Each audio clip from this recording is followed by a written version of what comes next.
নমো নমঃ সুপ্ৰভাতম শ্ৰীমদ ভগৱত গীতামৃত আজি শ্ৰীমদ ভগৱত গীতাৰ অক্ষৰ ব্ৰহ্মযোগ নামৰ অষ্টম অধ্যায়ৰ ২৯ সংখ্যক শ্লোকভাগী হৈছে এনেধৰণৰ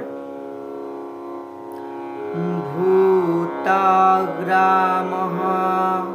স এৱায়ং ভূত্বা ভূত্বা প্ৰলীয়তে ৰাত্ৰ্যাগমেব সহ পাৰ্থ প্ৰভবত্যহৰাগমে। এই বিশিষ্ট শ্লোকভাগীৰ বক্তা হৈছে শ্ৰীমদ ভগৱত শ্ৰীকৃষ্ণ।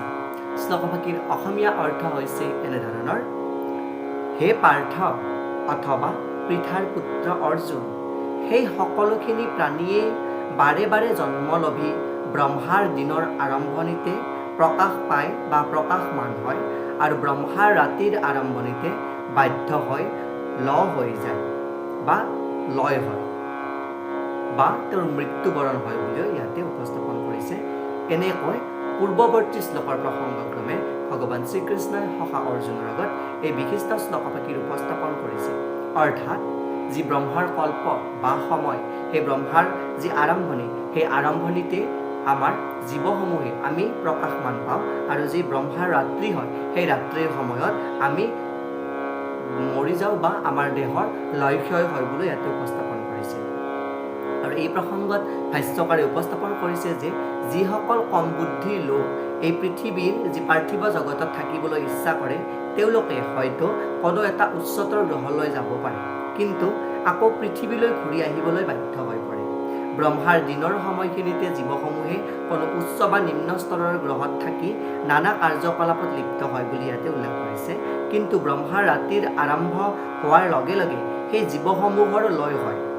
ব্ৰহ্মাৰ দিনৰ ভাগত জীৱসমূহে নানান জাগতিক কাম কৰিবৰ বাবে একোটা দেহ লাভ কৰে, কিন্তু ব্ৰহ্মাৰ ৰাতি আৰম্ভ হোৱাৰ লগে লগে সিহঁতে নিজৰ দেহসমূহ হেৰুৱাই বিষ্ণুৰ দেহত লীন হৈ যায় বুলি কৈছে, অৰ্থাৎ পৰমাত্মাত বিলীন হয় বুলি কৈছে।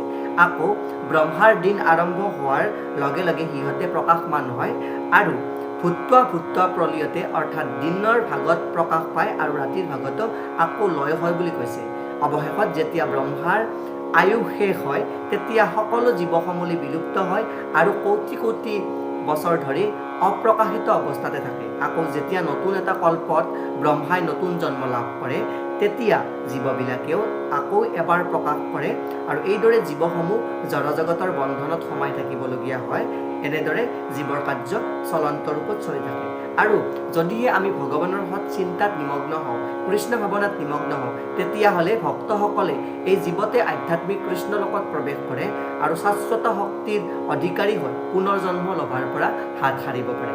গতিকে তুমি মোতে নিমন্ত্ৰিত হোৱা, অৰ্থাৎ তুমি মোৰ আৰাধনা কৰা, মোক যিহেতু গুৰু হিচাপে বা আধ্যাত্মিক গুৰু হিচাপে তুমি সমৰ্পণ কৰিছিলা, গতিকে এইখিনি কাৰ্য তুমি বুজি লোৱা যে ব্ৰহ্মাৰ দিনত সকলো জীৱ প্ৰকাশিত হয় আৰু ব্ৰহ্মাৰ লয়ৰ সময়ত সকলো জীৱ লয় হয় বা লুপ্ত হৈ যায় বুলি ইয়াতে উপস্থাপন কৰিছে। ঠিক তেনেদৰে ভগৱান শ্ৰীকৃষ্ণ সখা অৰ্জুনৰ আগত এইখিনি কথা ব্যাখ্যা কৰিছে।